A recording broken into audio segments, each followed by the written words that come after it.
House.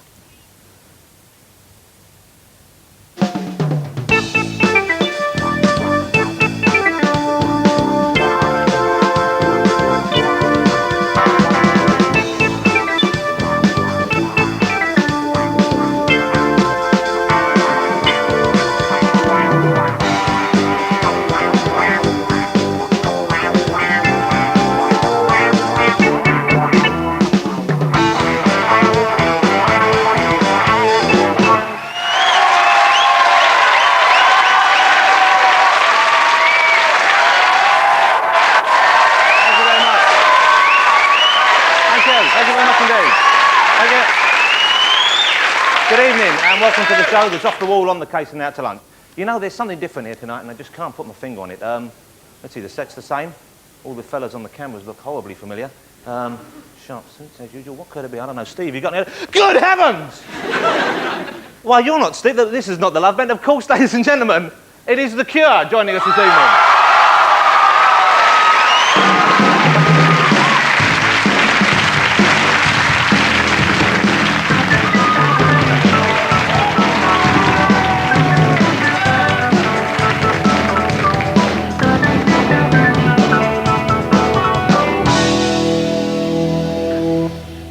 Thank you very much for that delightful and totally unexpected burst of music there.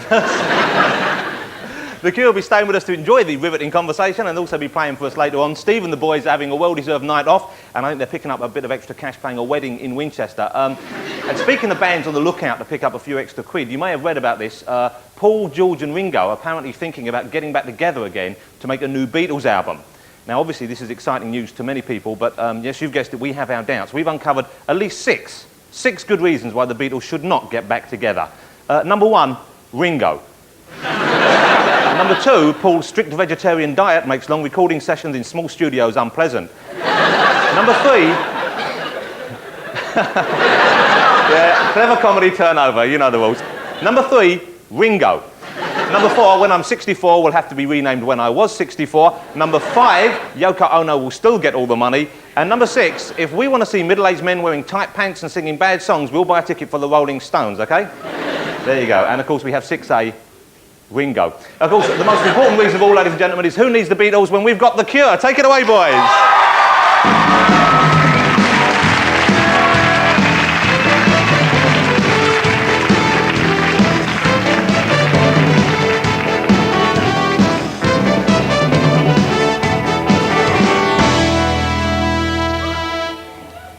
Now, kicking off the show tonight is a woman who's been described as the thinking man's actress, although what the thinking man is actually thinking about when he thinks about her is open to question. Here she is, ladies and gentlemen, the star of The New Avengers, the woman who launched 1,000 imitation haircuts. Please welcome Joanna Lumley.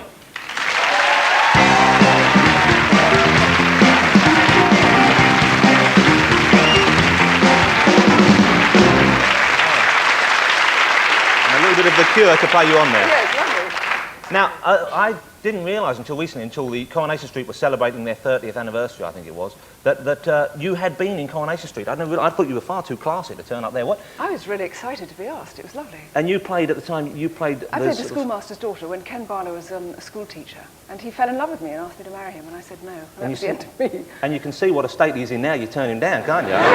You should be ashamed of yourself. I know. He's really gone to pieces. But that's not the only classic TV you were involved with. Of course, I remember very, very fondly, and I'm sure many people who do, Sapphire and Steel. Did you see that? Yeah, and I still don't know what the hell it was about. What were they meant to be doing? What was Sapphire and Steel meant to be doing? We were aliens who were sent here to conquer the bad things, and bad was usually black and sort of a black shadow which crept around. And it stole time and ate children and things. I don't know, it was a terrible muddle. I never understood any of it, but Dave McCallum did. And McCallum, of course, had a very similar haircut to your Purdy one during that series, I remember. He's amazing. He never aged at all because he was in Man for Uncle, and he just looked the same, you know. Yeah. He's now about 83 and still looks 27. Now, of course, I mentioned briefly The New Avengers, and that's got to be one of my all-time favourites. That was top class. Patrick Macnee. Yep. Gareth Hunt. Yes. Who's now gone on to greater things. He's now, I think he's now a coffee baron or something, and he's got interested in it somewhere. But of course, the thing that I remember very acutely from the period was the huge fuss caused by the Purdy haircut. I know, which was sort of that, but not that, and down to there. A lot of the audience, I guess, now is too young, but it keeps being shown again, so people can remember it again. But it's such a huge fuss, wasn't there? People were imitating the haircut, and you weren't on a commission on him, you didn't. No, fool. But the thing is that we had that haircut at a time just when people had got very long hair, like most of the Cure tonight. And so girls had no reason to go to hairdressers, and hairdressers loved it because it meant it had to be cut every 3 weeks, and they could make a fortune. If you look very closely at the drummer in the Cure, he has got the purdy look still on this evening there.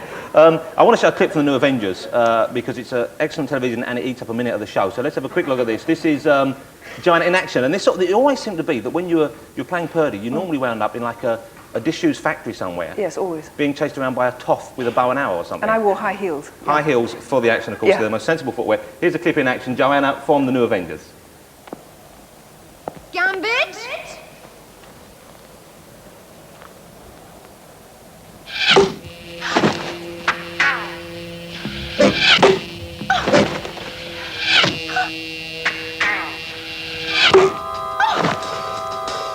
Where's Gambit? Where's Gambit?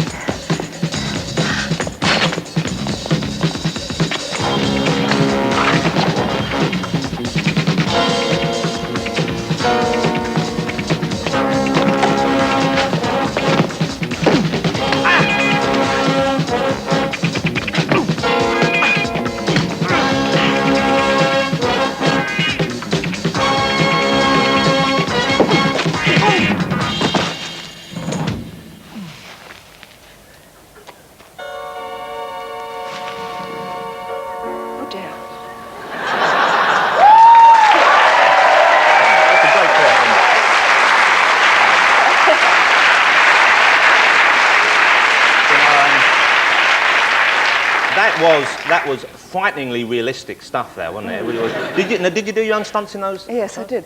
I did all those ones. I couldn't do the motorbike ones because I can't ride a motorbike. But I did all those sort of fighting ones. But the thing is that you know all about this because you did that fantastic film in China with that. Oh, Jackie Chan, yeah. With Jackie Chan. But he seemed to make contact in all our things. When you punch somebody, oh dear, you pull your punch. So if you're like that, I go. Yeah, you see? I got you. But I haven't touched you. But if you go like that at the same time... It looks like you've done it. Yeah. And I bet you can apply that to other aspects of your life as well. When you kick somebody...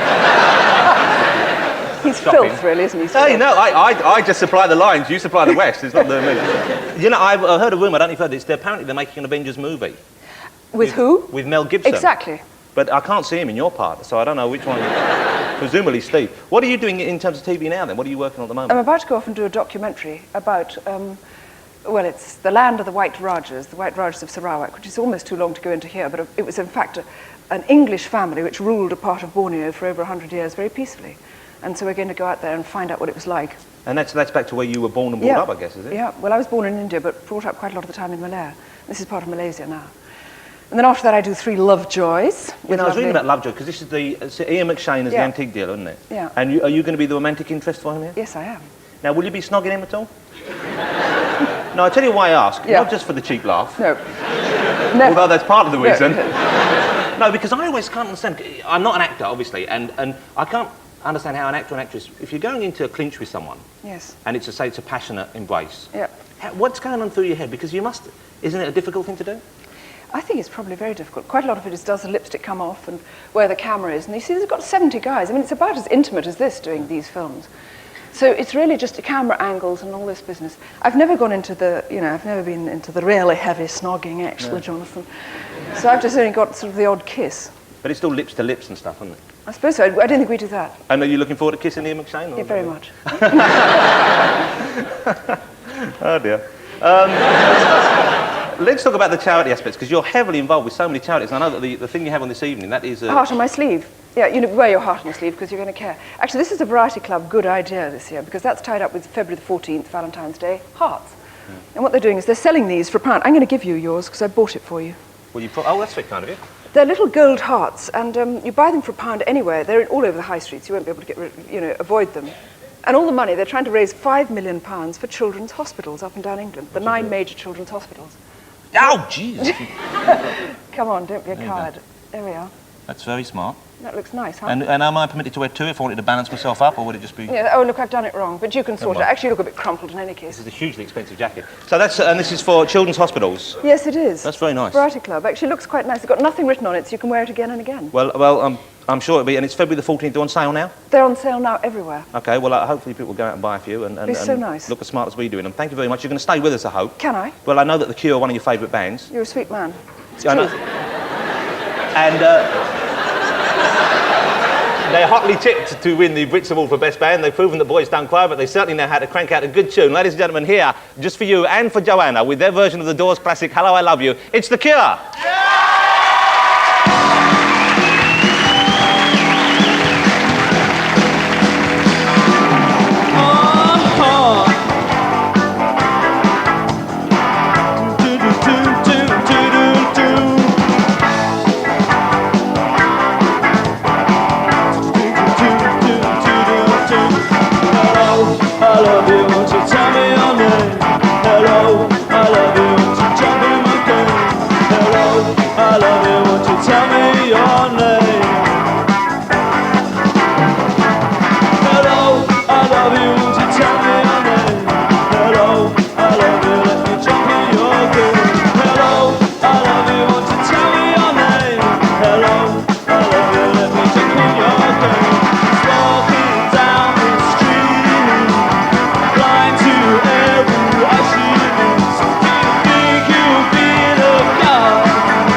Fellas, first class.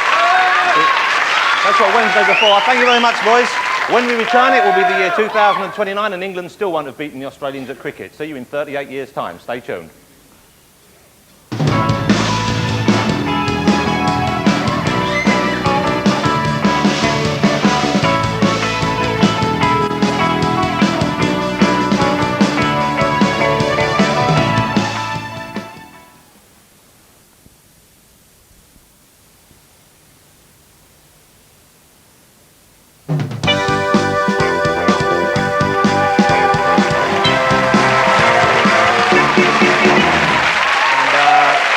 Well, it's not something that bothered me personally, but, you know, I haven't told anyone else before. And what I find interesting is, although hopefully you can't tell, but I'm actually wearing one at the moment. Oh, you really can't tell. It's mine. Oh, hello. Welcome back. And Joanna and I were just discussing the role of men in today's society. And what a coincidence, because my next guest has been doing just the same. As deputy editor of GQ magazine, he's questioned over 1,000 men to ask if they are the sensitive, supportive, environmentally friendly guys that they claim to be. To tell us more, please welcome Michael Vermeulen.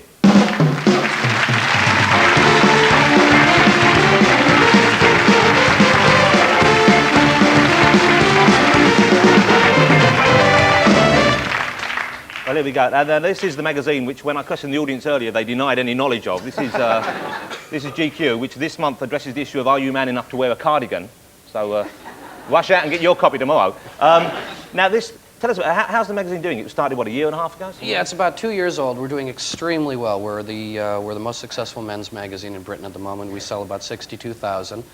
About 55% of the circulation is down here in the southeast, and 45% of it is national. Right. Basically, it appeals to men who are between the ages of, say, 20 and 40 plus.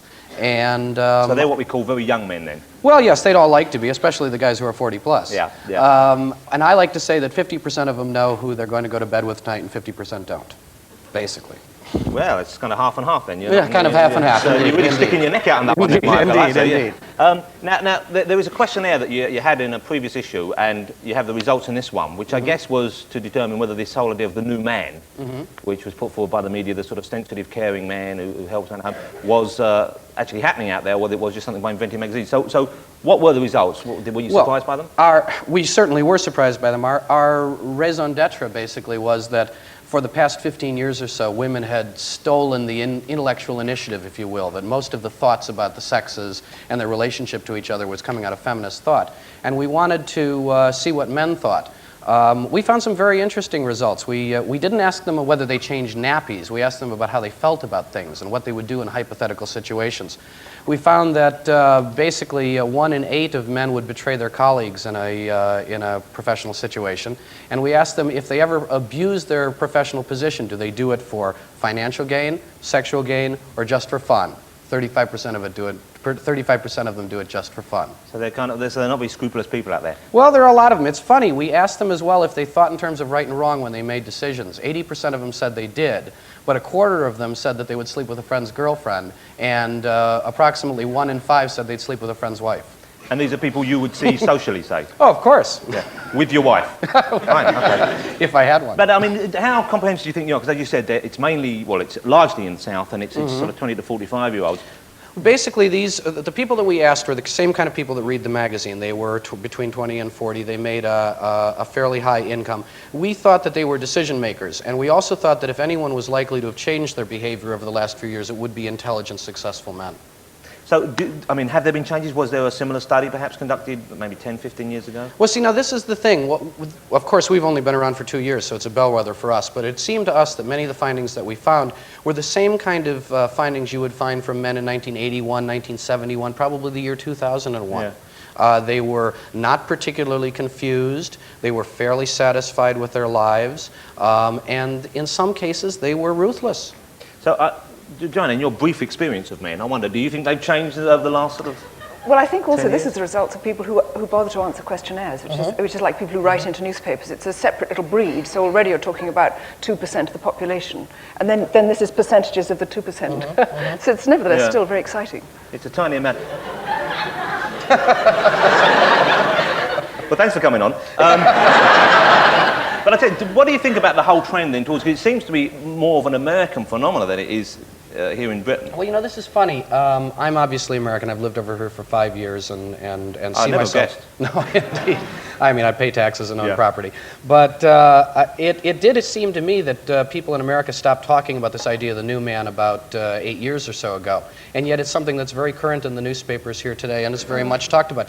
I don't think, and I think that the study proves myself and the magazine to be true, that the new man ever existed. I think the mistake people have made is they've been thinking the old man was something different than he actually was. Well, my old man certainly was.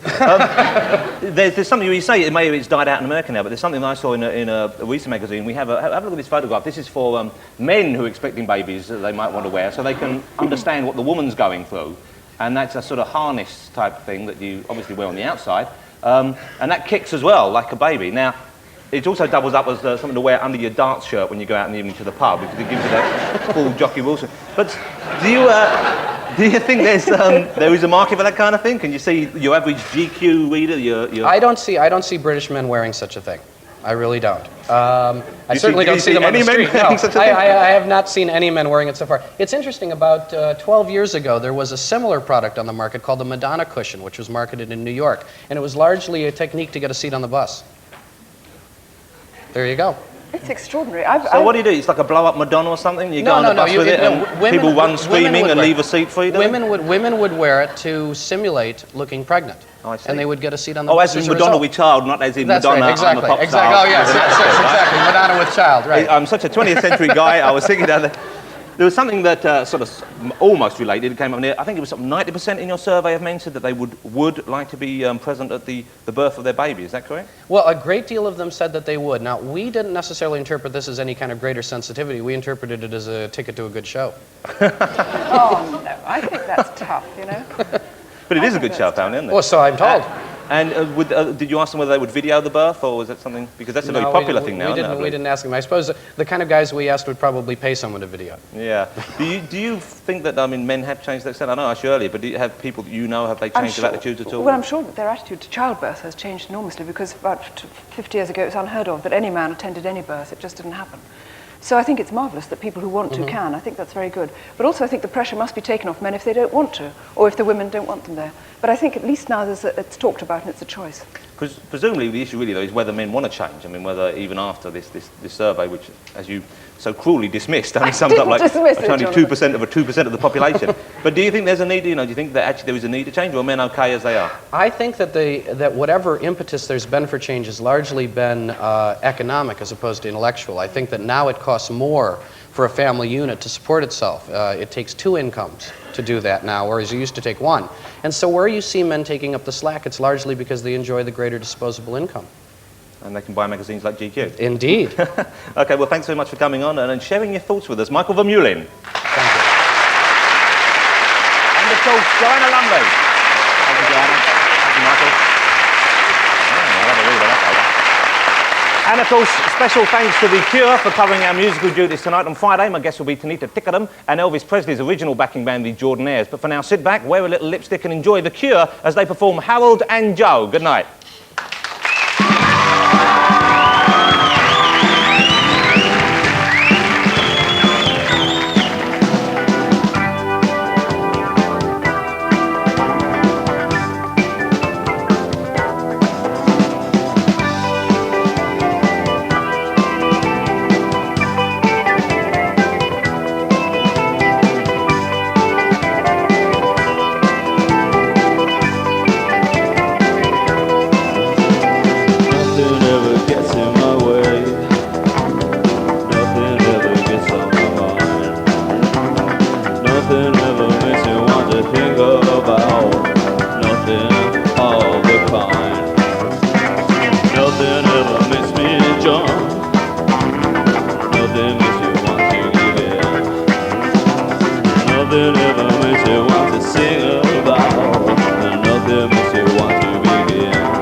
Myself up and so completely bored. I don't know why you're inside. Ow. Just look around.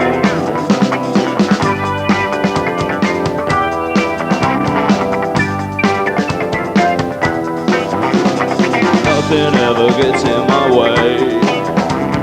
Nothing ever gets me uptight. Nothing ever makes you want to sing about.